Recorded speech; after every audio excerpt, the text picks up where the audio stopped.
Bonjour, nous étudions ensemble la Masechet PA que nous allons commencer maintenant, et en commençant par le premier Perek. Donc Masechet PA, Perek Rishon.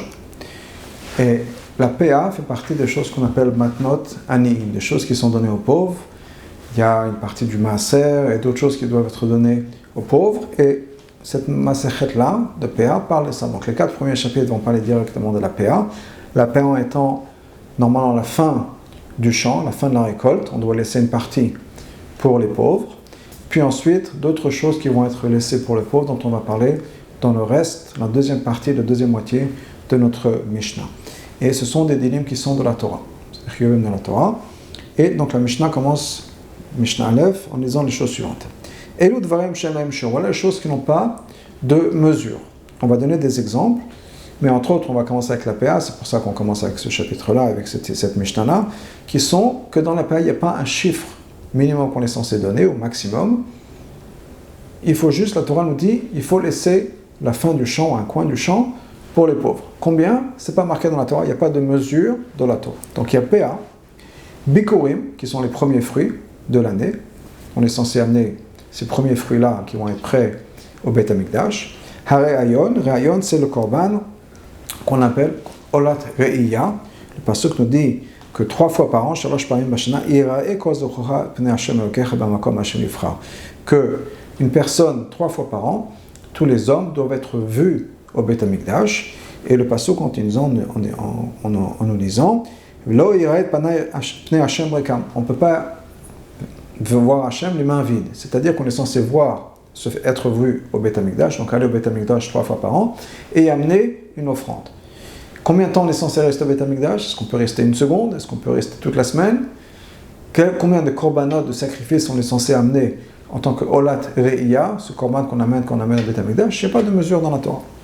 Gemilut Chassadim, le chesed convergent. Alors il y a 2 sortes de Gemilut Chassadim. Gemilut Chassadim qui sont faits begoufam, c'est-à-dire avec notre corps. C'est Bikocholim, aller rendre visite aux malades, Dichum Avelim, être Mesamach Hatan Vekala, réjouir des mariés, etc. Et ça, donc, la Mishnah dit qu'il n'y a pas de shiur. Il y a une autre sorte de Gemilut Chassadim qui est avec de l'argent. Combien d'argent on doit donner à la tzedaka? Alors, d'après certaines opinions, c'est inclus dans la Mishnah ici, il n'y a pas de mesure. D'autres opinions disent non, dans cette Mishnah ne parle pas d'argent, parce que l'argent, il y a un din qui a été fait à Usha, un des endroits où le Sanhedrin s'est arrêté, puisque le Sanhedrin s'est déplacé, la Gemara nous dit que le Sanhedrin est parti dans 10 endroits, depuis le moment où ils étaient au Beit HaMikdash, jusqu'à qu'ils arrivent à Tiveria, qui était la dernière destination, ils ont passé plusieurs endroits. Et c'était au moment de la destruction, plus ou moins, du Beit HaMikdash. Et un des endroits, c'était Usha. Usha, il y a une takana où là-bas, le Chazan nous ont dit que quand on donne la tzedaka, pas plus que 20%. Donc il y a un shiur, mais donc soit on parle de Gemilut Chassadim avec l'argent, il faudra expliquer comment c'est possible que la Mishnah nous dit qu'il n'y a pas de shiur dans l'argent, donc il y a cette takana de Usha. Peut-être avant la takana, d'autres explications, ou bien on parle de Gemilut Chassadim avec notre corps, aller rendre visite aux malades, être réjouir le Khatan Kala, etc. Donc pas de mesure, il n'y a pas de quantité donnée. Talmud Torah, la même chose, l'étude de la Torah. On peut étudier toute la journée, on peut étudier 1000 par jour, ça dépend des disponibilités de chacun, donc il n'y a pas non plus un shiur. Ça, ce sont les choses qui n'ont pas de shiur. Et l'autre varie, voilà les choses. Shadam ochel perotem ba'olam hazeh, dont les gens ont les bénéfices dans ce monde-là. Va keren kayemet, et le principal est le olam haba, dans le monde à venir. Mais pour l'instant, on a bénéfice. C'est-à-dire que on profite, on a quand même un certain profit de la mitzvah. Même quand on dit que schar mitzvah bayama leka, il n'y a pas de schar de mitzvah, mais on a quand même un certain avantage, certaines choses qu'on gagne en faisant des mitzvot. Mais c'est vrai que la vraie récompense de la mitzvah, ça c'est olam haba. Donc quelles sont ces choses-là? Kibud avaim, le respect et l'honneur des parents. Gemilut Chassadim, encore une fois, de faire du chesed, qu'on donne. Avat shalom ben adam lechavero, faire la paix entre les amis. Et Talmud Torah, keneged kulam, et Talmud Torah, c'est l'équivalent de tout ça. Mishnah bet. Et on revient à la Mishnah, donc à la Mishnah de PA, donc le din de PA. Là, on avait fait une petite introduction de choses qui n'ont pas de mesure. On a dit donc PA, qui est la fin du champ, il n'y a pas une mesure particulière qui a été donnée de la Torah. Et malgré tout, la Mishnah dit la chose suivante, c'est ce qu'un din des Rabbanan, en pochatin la PA mishéché. On ne doit pas mettre pour la PA moins qu'un 60e. Un 60e du champ. Donc, il faut faire le calcul, et 1/60 du champ, on doit laisser pour les pauvres. Malgré le fait qu'on a dit que pour la paix, il n'y a pas de mesure. C'est vrai, mais malgré tout, ça ne doit être pas moins que ça. Alors, qu'est-ce que ça veut dire? Il n'y a pas de shiur. Akol le figodel, ça dépend de la taille du champ. Les firov anim, du combien de pauvres on a, ou les firov anava, et en fonction de la anava. Alors, la anava, une bonne partie des commentaires nous explique que c'est la récolte, la bracha, en fonction de ce qu'on a récolté dans le champ, donc en fonction des besoins. Et si on a besoin, il faut rajouter un peu. S'il y a beaucoup de gens, il y a beaucoup de pauvres malheureusement qui ont besoin de plus de nourriture, ben on rajoute sur le 60e. S'il n'y a pas, alors 1/60 ça suffit. Ça dépend donc des besoins qu'on a. Mishnah Gimel. Notnim peah mitrilat hasadeh ma'emtza. On peut donner la PA du début du champ ou bien du milieu du champ. C'est-à-dire que normalement, il y a un din qui est marqué dans la Torah. Le pasuk dans Vaïkra nous dit la chose suivante: Lo techale peat sadecha liktzor, de ne pas finir la moisson du champ. Donc normalement, c'est à la fin. Malgré tout, on a cette opinion-là de Rabbi Shimon qui dit non, on peut laisser la PA au début, au milieu ou à la fin. On n'est pas obligé d'attendre la fin. Alors vraiment, l'idée c'est qu'en fait, d'après Rabbi Shimon, il y a 4 raisons pour lesquelles la Torah nous dit que la PA doit être à la fin. Premièrement, Rabbi Shimon dit pne gezel anim, de ne pas voler les pauvres. C'est-à-dire, quelqu'un va voir qu'il n'y a pas de pauvres dans son champ, et il va dire à un pauvre de sa famille, il dit viens, il n'y a personne. Et les pauvres de la ville, du village, vont pas recevoir la PA. Donc, s'il demande à quelqu'un d'autre, à quelqu'un de sa famille, de venir à ce moment-là, il va enlever d'autres pauvres la possibilité de profiter de la PA. Et ça va l'arranger parce qu'il donne quelqu'un de sa famille. Donc c'est pas juste. Et donc comme ça, on s'appelle ça gezel anim, voler les pauvres. Donc c'est pas une bonne chose. Deuxièmement, bitul anim, c'est empêcher les pauvres de travailler. Parce que s'ils ne savent jamais quand est-ce la PA va être laissée, ça peut être au début, ça peut être au milieu, ça peut être à la fin, qu'est-ce qui va se passer? Les pauvres vont camper devant ce champ-là, parce qu'ils ne savent pas quand ça peut venir, donc ils ne voudraient pas rater l'opportunité. Donc au lieu d'aller travailler, chercher du travail, etc., ils vont être là pendant tout le temps de la moisson. C'est pas juste pour eux. Donc on sait, les pauvres savent, on laisse la PA à la fin, comme ça, tant qu'ils voient que le champ est en train d'être récolté, ils se disent, bon, c'est bon, on peut travailler aujourd'hui, on reviendra la semaine prochaine, dans 3 jours, quel que soit le temps qu'ils se disent, jusqu'à que le champ soit fini, mais maintenant c'est bon. Troisièmement, à cause du fait que la personne va être suspectée de ne pas délaisser la PA. Parce que si on voit qu'à la fin du champ, il enlève tout, il moissonne tout, on lui demande qu'est-ce qui se passe, et qu'il n'y a pas de PA, on va dire peut-être qu'effectivement il n'a pas laissé la PA. Donc c'est mieux d'être clair et de savoir que PA c'est toujours à la fin du champ. Et dernièrement, la raison pour laquelle on ne fait pas ça, à cause de Ramaïm, à cause des voleurs, des tricheurs. C'est-à-dire que quelqu'un va justement moissonner tout le champ, et quand on va dire à la fin, tu n'as pas laissé la PA, ou les pauvres vont venir se plaindre où est la PA, il dit ah non, la PA je l'ai laissée au début, je l'ai laissée au milieu. S'il n'y a pas de système, on ne peut pas vérifier que la personne n'est pas en train de mentir, et la personne aussi va trouver une excuse. Donc, normalement, la PA, c'est à la fin. Donc, ce que Rabbi Shimon nous dit, c'est que malgré tout, il peut laisser au début et à la fin, mais au bilvad, shiten besof kashomé, tant que, à la fin, il laisse le 1/60 à la fin du champ. Donc, si la personne veut donner en plus, et qu'il veut faire ça au début, au milieu, tant qu'il laisse à la fin le 1/60, c'est bon. Il n'y a pas de problème. Mais il faut qu'il laisse à la fin le 1/60. Maïnaf combination, quelle est la différence? C'est-à-dire, pourquoi est-ce qu'il ne va pas juste donner aux pauvres? Si déjà il va être généreux, qu'il veut donner. La différence, c'est que sur la PA, on va voir un peu plus tard, on n'est pas censé prélever la trouma et le maaser. C'est-à-dire que la partie que la personne va récolter, normalement il y a une partie qui va au Kohen, une partie qui va au Lévi, etc. La PA, on n'est pas obligé d'en donner le maaser. Donc, si quelqu'un fait en sorte que cette partie du champ est considérée PA, le pauvre qui va venir pour le récolter n'a pas besoin de donner la trouma et le maaser. Alors que si c'est juste un don, il faut que le pauvre aussi prélève ça et donne une partie au Kohen, une partie au Lévi. Donc c'est pour ça que la personne voudrait laisser ça comme ça. Et donc on a dit non, il faut que tu laisses à la fin quoi qu'il arrive. Tu laisses 1/60. Tu veux donner plus, comme tu veux. Mais assure-toi de laisser, d'après Rabbi Shimon, 1/60 à la fin. Rabbi Yoda dit, s'il a laissé au moins un épi, à la fin, en tant que PA, ça peut être considéré comme la PA, parce que la personne nous dit quoi, il ne faut pas finir. Tant qu'il n'a pas fini, il a laissé un épi, c'est bon.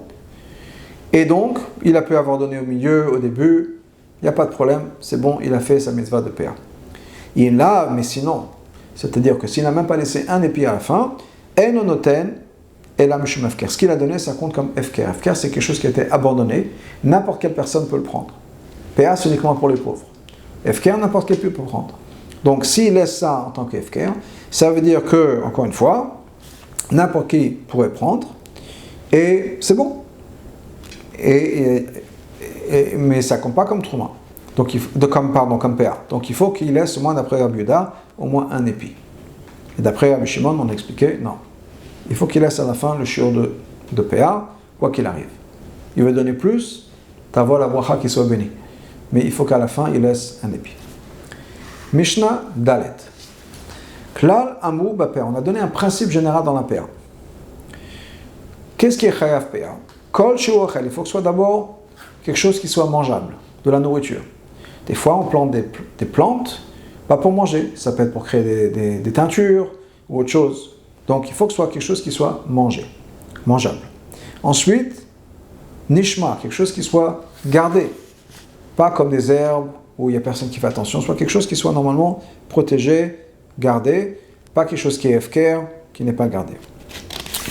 Troisièmement, gidulav minares, quelque chose qui pousse de la terre, qui reçoit ses nutriments de la terre, par exemple pour exclure les champignons, qui n'ont pas de racines dans la terre. L'ekitato kaha, quelque chose qu'on rassemble, c'est-à-dire quelque chose qui va être, on fait la moisson en une seule fois. À l'opposé des fruits. Les fruits, souvent, on prend les fruits quand ils sont mûrs. Alors des fois, on va prendre une partie de l'arbre, il y a déjà des fruits propres qui sont prêts. On prend ça, ensuite autre. Donc il faut que ce soit quelque chose qui soit rassemblé, réuni en une fois. Ensuite, machniso lekim, quelque chose qui soit mis de côté pour les garder, pour les préserver. Les légumes, on ne fait pas ça. Les légumes, on ne les met pas de côté dans les comment ça s'appelle, dans les entrepôts, parce que ça ne va pas rester frais longtemps. Donc tout ça, chayav PA, il y a un din de PA. Vehatvoa vakinvut, ça inclut aussi les céréales, le blé, l'orge, etc. Vehakitniot et les graines. Par exemple, les fèves, les lentilles, tout ça, ça fait partie des choses qui sont chayav de PA. Mishnah Hey. Beila, dans les arbres. Qu'est-ce qui est chayav de PA dans les arbres? Alors on va donner des exemples. Haog, le sumac. Echuvin, les caroubes. Haegozim, les noix. Ashkedim, les amandes. Hakfanim, le raisin. Varimonim, les grenades. Hazetim, les olives.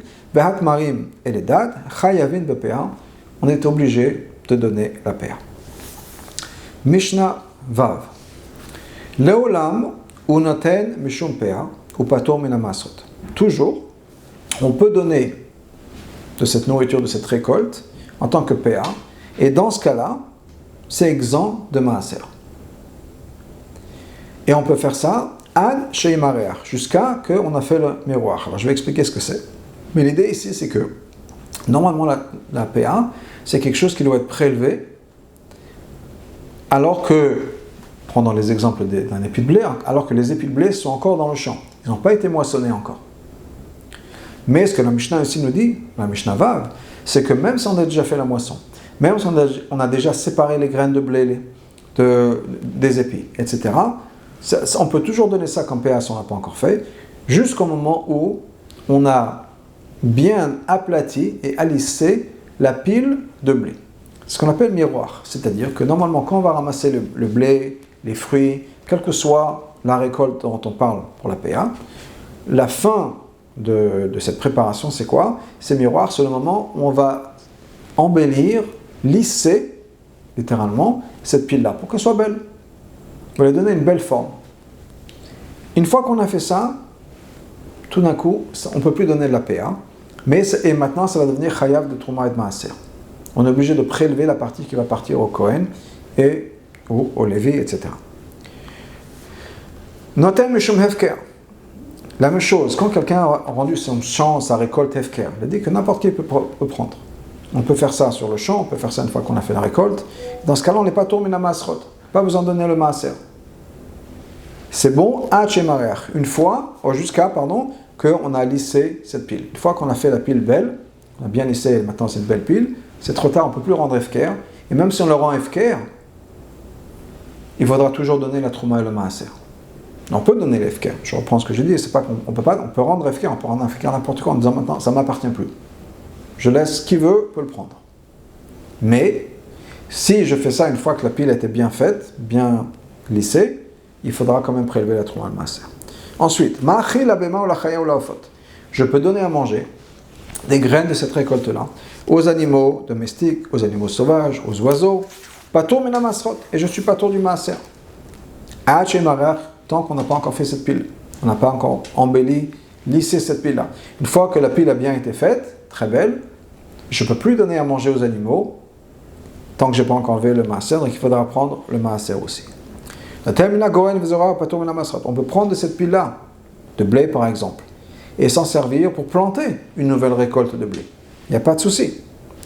Patour mina masrot, la partie que j'ai prise pour replanter, de la même manière que la partie que j'ai prise pour donner aux animaux, je n'ai pas besoin d'enlever le maaser.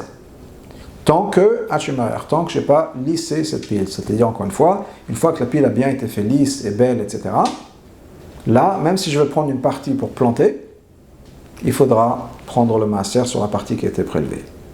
Ça, c'est d'ivrei Rabbi Akiva, c'est les paroles de Rabbi Akiva. Kohen, Lévi, Shelakro et Gohen. Si un Kohen ou un Lévi qui ont acheté une récolte, Hamaasrot Shelahem, le maaser qui est inclus dans cette pile-là, leur appartient. Ils peuvent le garder, ils n'ont pas donné ça à quelqu'un. Donc ils ont acheté une tonne de blé. Dans la tonne de blé, il y a une partie qui doit partir pour la trouma, pour le maaser, en fonction de qui c'est, Kohen, Lévi, qui reçoit quoi. Mais ils peuvent garder ce maaser ou cette trouma-là. Tant que, encore une fois, la pile n'a pas été lisse.